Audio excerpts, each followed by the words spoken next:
quand on vient devant la présence de Dieu, sachez que c'est pour recevoir les présents de sa part. Et j'ose croire que ce soir, Dieu a des présents à nous communiquer, chers frères et sœurs. Ces présents peuvent être d'ordre spirituel. Parce que quand on parle souvent de présents, nous on croit plus aux choses matérielles. Mais la Bible dit que l'homme ne vivra pas de pain seulement, mais de toute parole qui sort de la bouche de Dieu. L'esprit que nous avons reçu le jour où Christ s'est révélé à nous a besoin, chers frères et sœurs, d'être nourri, d'être alimenté. Et ce qui permet à l'esprit, chers frères et sœurs, de grandir en nous, c'est la parole du Seigneur. Alléluia. Et nous, on ne peut pas prospérer, grandir, chers frères et sœurs, faire des exploits avec Dieu si on s'éloigne de la Bible. Nous voyons les conseils que Dieu donne à son serviteur Josué par rapport à la conquête de Canaan dans Josué 1. Il lui dira que ce livre de la loi, chers frères et sœurs, Josué chapitre 1 verset 8, que ce livre de la loi ne s'éloigne point de ta bouche. Médite-le jour et nuit afin que tu réussisses dans tes entreprises. Alléluia. Donc Dieu lui-même avait entrepris quelque chose avec lui. Il n'est pas question pour nous d'ouvrir des entreprises et dire voilà, nous allons méditer la Bible et nous allons réussir dans ce que nous faisons. Non, Dieu, on réussit dans ce que Dieu fait pour notre vie en marchant tout simplement dans l'obéissance à sa parole. Alléluia. C'est Dieu qui fait. On ne fait pas des choses pensant que Dieu va bénir ces choses. Alléluia. Dieu, lui, il bénit ce qu'il fait. Et si nous avons l'Esprit de Dieu, nous devons écouter la voix du Seigneur pour savoir ce que effectivement Dieu veut de nous. Gloire à Dieu. Nous allons ouvrir la Bible dans le livre de Jean, l'apôtre Jean, Jean chapitre 8, au verset 31. Je vais lire jusqu'au verset 36. Il est dit ceci. Jésus donc dit aux Juifs qui avaient cru en lui, si vous persévérez dans ma parole, vous êtes vraiment mes disciples et vous connaîtrez la vérité et la vérité vous affranchira. Ils lui répondirent, nous sommes la postérité d'Abraham et jamais nous ne fûmes dans la servitude, c'est-à-dire dans l'esclavage, dans la servitude de personne. Comment dis-tu, toi, vous serez rendus libres? Jésus leur répondit, en vérité, je vous dis, quiconque pratique le péché est esclave du péché. Il est esclave du péché pratiqué. Or, l'esclave ne demeure pas dans la maison pour toujours, le Fils y demeure pour toujours. Si donc le Fils vous affranchit, vous serez réellement libre. Alléluia. Nous vivons dans un monde qui, chers frères et sœurs, qui gémit. Le monde gémit. Quand je parle du monde ici, je veux parler des hommes et des femmes. Nous sommes dans un monde qui gémit dans l'esclavage du péché et les gens n'ont même pas conscience. Si on dit aux gens que vous êtes dans l'esclavage, vous êtes prisonniers du péché, vous diront non, nous vivons notre vie, nous sommes libres. Ils vous répondront comme ces Juifs qui avaient répondu à Jésus, alors que le Seigneur leur disait que si vous demeurez dans ma parole, vous connaîtrez la vérité vous rendra libre. Il leur dit, mais nous ne fûmes jamais esclaves de personne, nous sommes la postérité d'Abraham. Donc il se réclame d'être d'Abraham, c'est-à-dire d'être de la foi, d'avoir reçu des alliances, chers frères et sœurs, les promesses de Dieu. Et pourtant, le Seigneur leur parle de l'esclavage. Ils sont esclaves, chers frères et sœurs. Pourquoi? Parce qu'ils ne sont pas dans sa parole. Ils ne sont pas établis, fondés, enracinés dans sa parole. Et chers frères et sœurs, dans le Seigneur, Dieu a donné un remède pour délivrer les hommes du péché, de la pratique du péché. Dieu a donné un remède, un médicament pour délivrer, pour sortir les hommes de l'influence, chers frères et sœurs, du péché. Nous avons chanté un cantique tout à l'heure, sous le sang, le précieux sang. Sous le sang, je reçois un cœur nouveau, je reçois une vie transformée sous le sang de Jésus. Alléluia.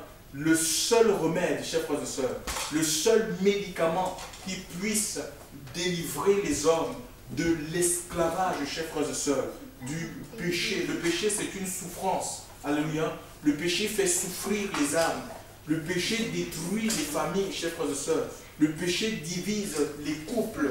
Chers frères et sœurs, le péché fait des dégâts. Ça fait souffrir les autres, même dans les entreprises. Chers frères et sœurs, et les hommes ont besoin d'être délivrés. Et ce qui peut nous délivrer du péché, de la pratique du péché, chers frères et sœurs, ce n'est que le sang de Jésus.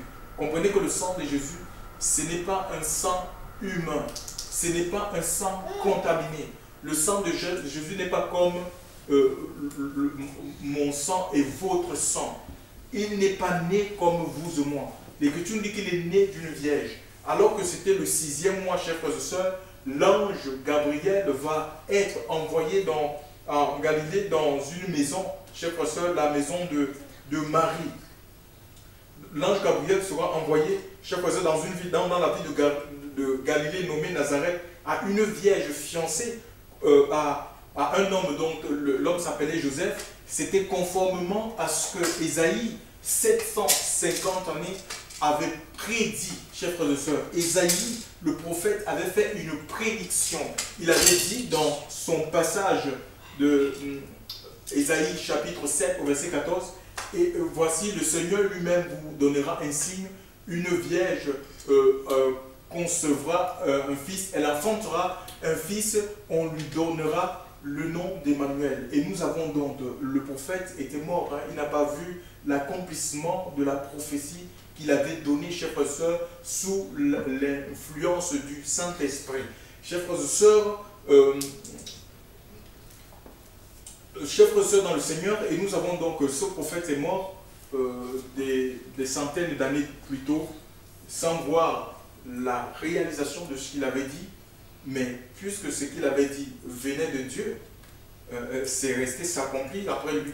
Et nous avons donc Marie qui a été visitée par l'ange Gabriel, et l'ange Gabriel lui fera cette salutation.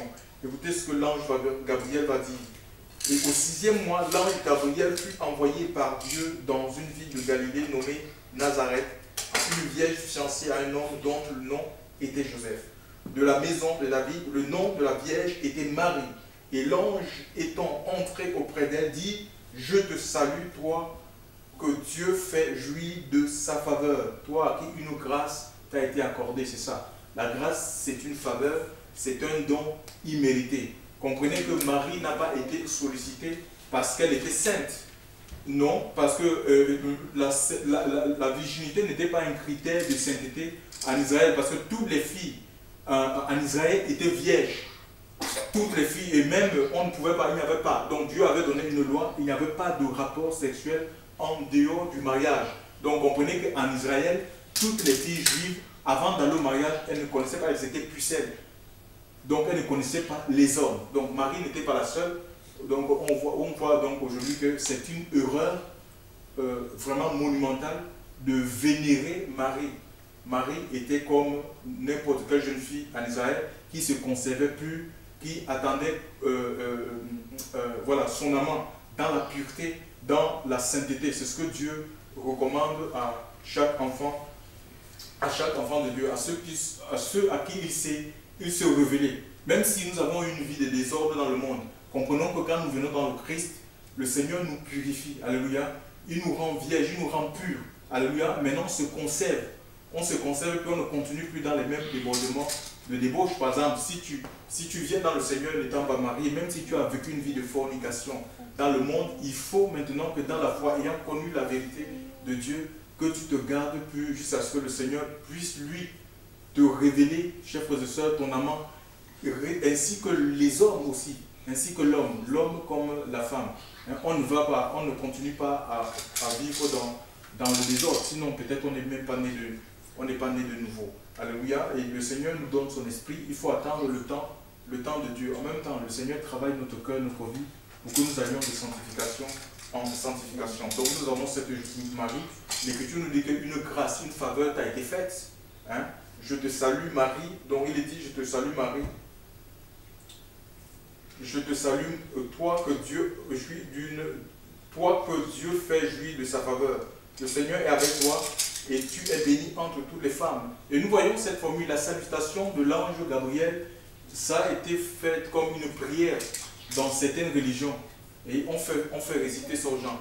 Je vous salue Marie. Si tu as des problèmes, récite je te salue Marie 10 fois, 15 fois, 20 fois. Mais ce n'est pas biblique. Ça, c'est la salutation de Gabriel à Marie.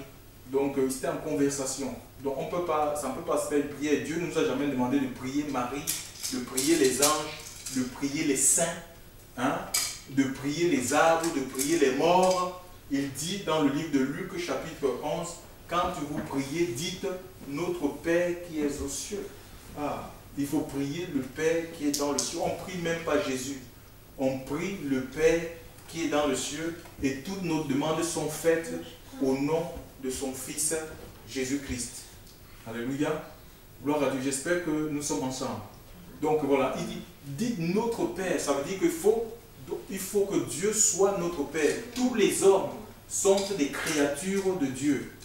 Tous les hommes, hein, qui que soient, sont des créatures de Dieu, mais tous les hommes ne sont pas reconnus, ils ne sont pas enfants de Dieu. Par exemple, on ne peut appeler Père que celui qui est notre Père. Et Dieu veut devenir notre Père.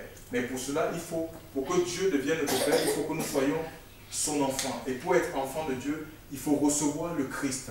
Jean chapitre 1, verset 12 dit, à tous ceux qui l'ont reçu, à ceux qui croient en son nom, leur a donné le pouvoir de devenir enfants de Dieu, lesquels sont nés, non de la volonté de l'homme. On ne devient pas enfant de Dieu. Par exemple, ce soir, je ne peux pas décider que ma soeur Sandra, tu deviens allez, puisque ça fait, je ne sais pas, ça fait 5 mois, on a commencé l'église, bon, tu es assidu, tu t'occupes de la caméra, tu deviens enfant de Dieu. Ou je vais dire, bon, ben, ma soeur est Como, oui, voilà, ma soeur Augustine, voilà, tu deviens, je ne sais pas, tu deviens enfant de Dieu, parce que tu es au milieu de nous. Non.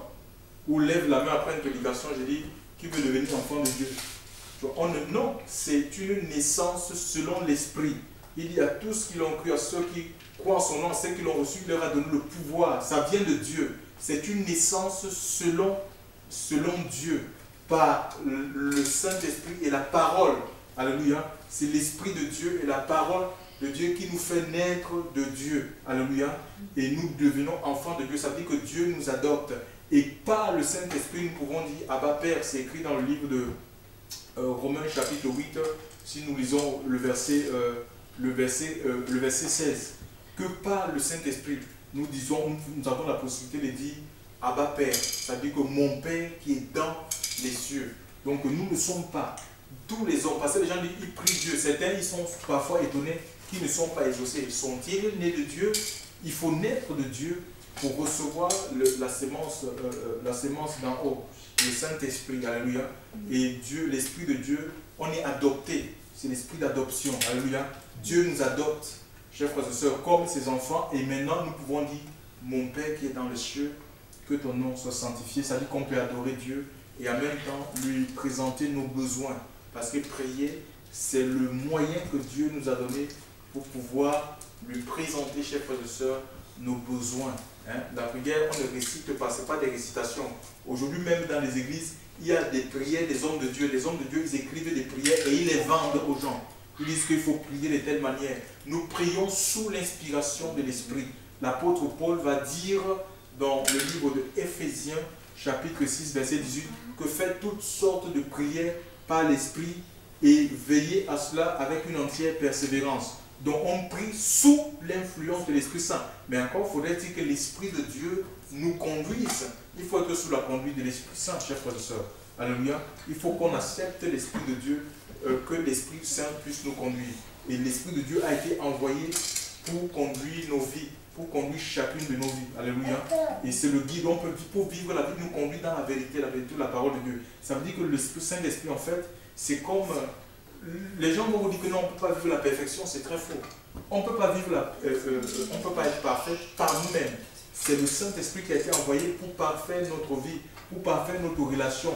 C'est comme, le Saint-Esprit, c'est comme une alarme dans une maison. Si, par exemple, quand tu marches, même dans la voiture que nous avons, il y a des capteurs, quoi. Si tu entends, si je m'approche trop du mur, il y a un signalement qui se fait à l'intérieur. Donc, je suis averti, quoi. La voiture m'avertit que non, attention, si tu continues si tu t'approches encore un peu plus, tu vas cogner la voiture, quoi, sur le mur. C'est un peu comme ça. C'est la même chose avec le Saint-Esprit. Le Saint-Esprit, nous, c'est comme un GPS. Il te montre la route.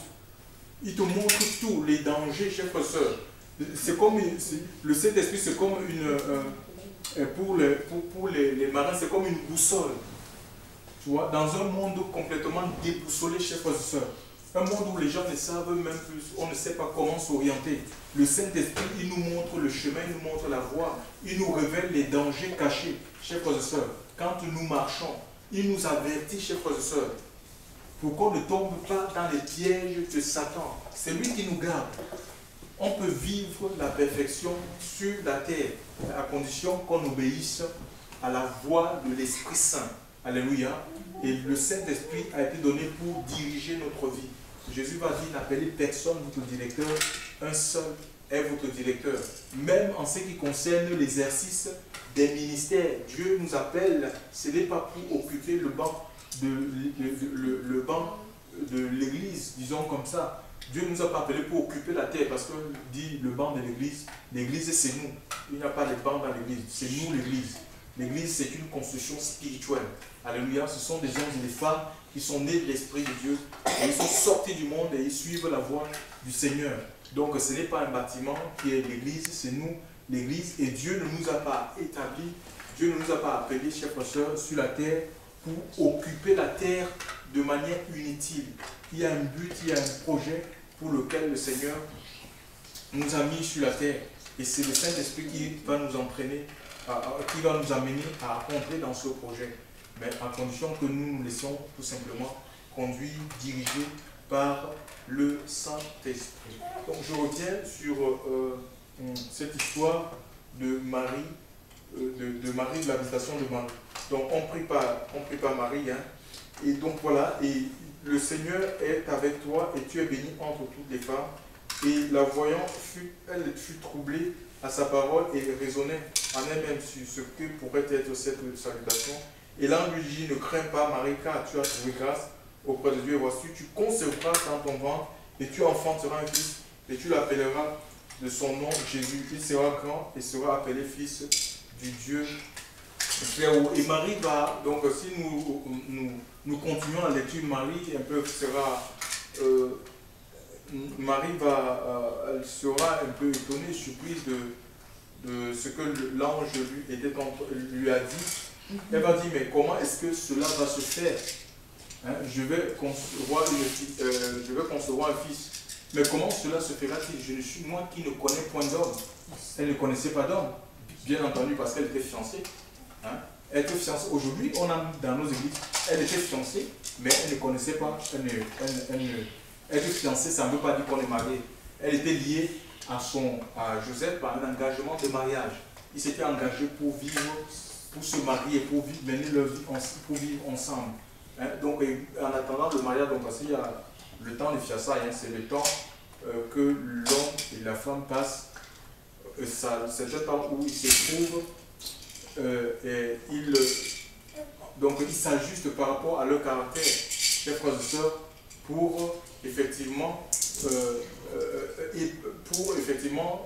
pour que à la fin, le jour où ils ont décidé de mener, ils ont programmé, chers frères et sœurs, l'union, ben voilà, qu'il n'y ait pas d'embrouille, que chacun sache que bon voilà, tel est comme ça, je peux le supporter. C'est un temps où ça peut prendre 2 ans, 1 an, ça dépend, hein, et c'est un temps où ils apprennent à se connaître. Voilà, donc, et c'est exigé par Dieu, chers frères et sœurs, parce que c'est important. On ne peut pas vous rencontrer quelqu'un une nuit, et puis en une nuit, on se met avec lui. Et après, on est surpris par rapport à un caractère qui peut être révélé et que nous n'avons jamais vu chez la personne. C'est ce qui se passe, c'est pourquoi il y a beaucoup de dégâts dans la vie de couple, des couples. Donc ici, nous avons donc, Marie va dire, mais comment cela se fera-t-il, moi qui ne connais pas d'homme? L'ange va lui dire, non, l'ombre du Tout-Puissant, le Saint-Esprit viendra sur toi et l'ombre du Tout-Puissant te couvrira. Alléluia. Donc ce qui est impossible aux hommes est possible à Dieu. Et Dieu n'agit pas comme nous pensons. Parfois on est confronté à des difficultés, on est face à des situations qui nous paraissent critiques, on dit mais comment est-ce que je vais sortir de cette situation, hein? Donc les voies du Seigneur ne sont pas nos voies. Donc et il faut comprendre qu'il faut faire confiance en Dieu. Si Dieu nous a fait une promesse, ne cherchons même pas à savoir comment la promesse va se réaliser, comment les choses vont se passer. Ça c'est l'intelligence humaine et notre intelligence est limitée. Alléluia. Dieu est illimité dans son intelligence, dans sa façon de faire. Ayons tout simplement foi dans la promesse qu'il nous a dite et nous allons voir la promesse s'accomplir. Nous avons donc, il va lui dire non, l'ombre du Tout-Puissant, le Saint-Esprit viendra sur toi et l'ombre du Tout-Puissant le couvrira. C'est pourquoi la seule chose qui naîtra de toi sera appelée Fils de Dieu. Quand nous lisons Matthieu chapitre 1 au verset, à partir du verset 20, l'Écriture nous dit que Joseph voulait, il ne comprenait pas que sa fiancée soit enceinte. Il dit, mais quelles sont ces histoires? Il ne comprenait pas que sa fiancée soit enceinte et secrètement, il voulait rompre avec elle. Donc dans la nuit, ne voulant pas la diffamer, il voulait rompre avec Marie, parce que c'est pas évident. Il dit, mais je suis fiancé, on ne se connaît pas. Et elle se retrouve, peut-être qu'elle m'a trompé. Et l'ange, elle va recevoir la visitation de l'ange qui lui dit, non, ne crains pas. Ne crains pas de prendre Marie, ta femme, car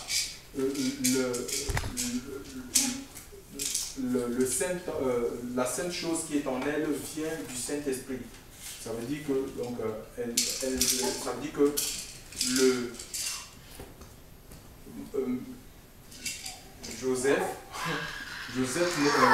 Jésus-Christ n'est pas le fruit, je ne sais pas, de la tromperie. Donc Marie ne t'a pas trompé, tu vois, elle ne t'a pas menti, mais l'enfant qu'elle porte vient du Saint-Esprit.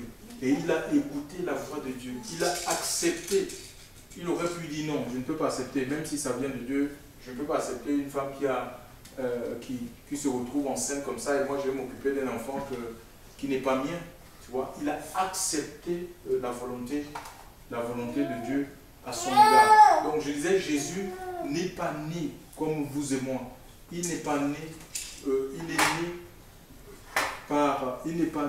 Jésus n'a pas été conçu comme nous avons été conçus, chers frères et sœurs, par nos parents, par l'apport du spermatozoïde. C'est le Tout-Puissant, c'est l'homme du Tout-Puissant qui l'a pouvoir et le Saint-Esprit est rentré en lui. Donc ce n'est pas, le sang de Jésus n'est pas un sang humain. C'est pourquoi le sang de Jésus a le pouvoir, chers frères et sœurs, de purifier, de délivrer. Il y a la force dans le sang de Christ. Il y a la puissance dans le sang de Jésus. Nous devons invoquer le sang de Christ. C'est le sang qui délivre, chers frères et sœurs, qui brise les chaînes. C'est le sang qui coupe les liens, chers frères et sœurs. C'est le sang de Jésus qui a la puissance de purifier. Il y a une puissance de purification, une puissance purificatrice dans le sang de Jésus. C'est le sang de Jésus qui a la force et la capacité d'enlever le manteau, chers frères et sœurs, le manteau du péché, parce que le péché c'est comme un manteau. Jean le Baptiste, dans Jean 1, verset 29 à 30, il dira, le lendemain, quand Jésus est venu à lui, il dira à la multitude qui le suivait, chers frères et sœurs, la multitude suivait Jean, la multitude croyait dans le message de Jean, parce que Jean avait reçu un message, celui de la repentance. Il prêchait la repentance au bord du Jourdain. Il disait aux gens, repentez-vous, car le royaume des cieux est proche. C'est un message aujourd'hui qui se fait de plus en plus rare. Et pourtant, la repentance, chers frères et sœurs, la repentance, c'est le message qui nous permettent d'expérimenter le salut de Dieu, la guérison, la délivrance de nos vies. La repentance, c'est un message de changement. Et Dieu nous appelle à un changement de vie. Le Seigneur ne nous a pas appelés à changer de religion, quitter une religion améliorée, quitter une religion traditionnelle pour rentrer dans une religion améliorée. Le Seigneur ne nous a pas demandé de changer de structure. Changeons de bâtiment, changeons de position. Ce n'est pas ça qui fera qu'il y ait l'action de Dieu, il y ait des transformations dans notre vie. Le Seigneur veut nos cœurs. Alléluia. Et si nous ne lui donnons pas nos cœurs, il sera impossible pour Dieu d'opérer des transformations et des changements qu'il veut lui opérer dans notre vie, dans notre cœur. Chers frères, donc aujourd'hui il dit, c'est lui l'agneau de Dieu qui ôte, dans ce passage, Jean chapitre 1 verset 28 à 29, c'est lui l'agneau de Dieu qui ôte le péché ôté. C'est comme, donc je dis que le péché c'est comme un manteau. Donc, et l'agneau, cet agneau immolé, c'est le sang de Jésus qui va ôter, chers frères et sœurs, le péché. C'est le sang de Jésus qui nous délivre de la colère à venir. C'est le sang de Jésus qui nous réconcilie avec Dieu. Alléluia. Et pour cela, il faut que nous venions à lui d'un cœur repentant. On ne peut pas venir au Seigneur, chers frères et sœurs, avec notre propre justice, en disant je n'ai jamais, ou bien on vient pour le Seigneur en trouvant des excuses. Il y a des gens qui s'excusent, on ne peut même pas, on ne vient pas au Seigneur en disant Seigneur, bon voilà, pour mes péchés, je donne des offrandes, je fais des offrandes. David, dans le psaume 51, il va dire ceci: si tu eusses voulu des holocaustes, je t'en aurais offert. Mais les sacrifices qui sont agréables à Dieu, c'est un esprit brisé, un esprit contrit, un esprit, c'est-à-dire humilié. C'est un cœur brisé et contrit, c'est-à-dire humilié. C'est un cœur brisé et contrit, c'est-à-dire un cœur humilié. Imaginez un peu un cœur qui est brisé, c'est un cœur qui ne revendique rien, qui ne cherche pas à se justifier devant le Seigneur. La Bible dit, tous ont péché et sont privés de la gloire de Dieu. On est privé de la présence de Dieu à cause du péché. Péché, c'est dévier, c'est manquer le but pour lequel Dieu nous a créés sur la terre. Parce que l'homme n'est pas créé pour vivre dans le péché, pour vivre en dehors du plan de Dieu, de la volonté de Dieu, pour projeter sans Dieu. Non, on est créé, quand nous lisons la Genèse, Dieu crée l'homme pour le cultiver et le garder. Genèse chapitre 2, verset 15, si j'ai bonne mémoire. L'homme a été créé pour le Seigneur, pour vivre dans la présence de Dieu. Alléluia. Et pas pour être malmené par le péché, malmené par les vices, les passions, attiré par toutes sortes de mauvaises choses. Non. Et Dieu a donné son Fils, chers frères et sœurs, pour que nous soyons libérés, chers frères et sœurs, de ce péché. Et il n'y a que le sang de Jésus-Christ pour nous délivrer, chers frères et sœurs. Et pour cela, pour que le sang de Jésus nous délivre, il faut qu'on vienne à lui. Je ne disais pas la repentance et la confession. La repentance va produire la confession. Parce que quand on se repent sous l'action de l'Esprit Saint, chers frères et sœurs, David va le dire aussi dans le psaume 32, il dit, tant que je me suis tué, mes os se consumaient. Mais si ça veut dire que quand on se tait, on ne veut rien dire, on cache des choses, on va être malheureux. Il y aura des tensions au-dedans de nous. Ça se voit, même si on sera triste, malheureux.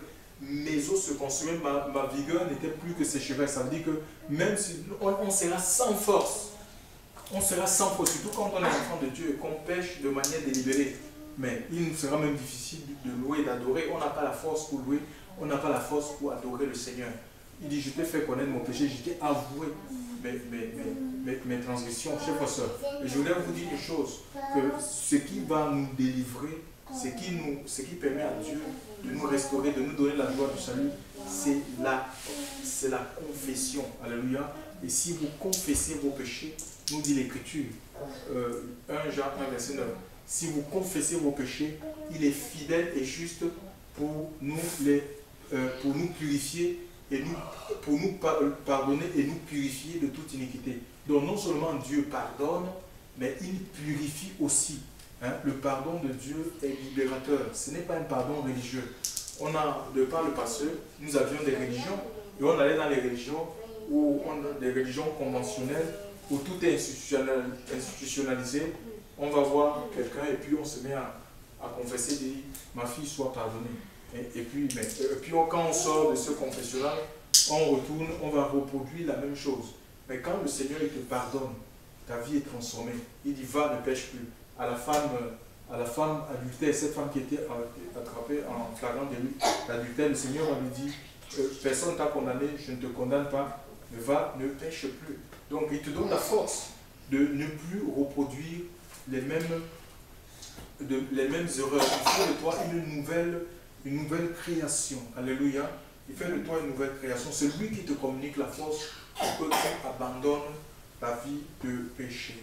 Chers frères et sœurs, mais si on ne confesse pas, mais la Bible nous dit déjà, si on cache les choses, on dit non, mais je ne peux pas. J'ai honte. Ah ouais? Parce qu'en fait, vous voyez, on ne confesse pas devant... les gens vont dire que moi, je vais confesser à Dieu. Le péché, non. La confession, ce n'est pas à Dieu. Parce que qu'est-ce qu'on va dire à Dieu que Dieu ne sait de nous? Dieu sait tout de nous, de ce qu'on fait. Quand nous lisons Jacques chapitre 5, verset 16 dit confessez vos péchés les uns les autres. Hein? Il ne s'agit pas aussi d'aller voir quelqu'un qui n'est même pas mature, qui n'est pas mature dans le Seigneur pour aller confesser.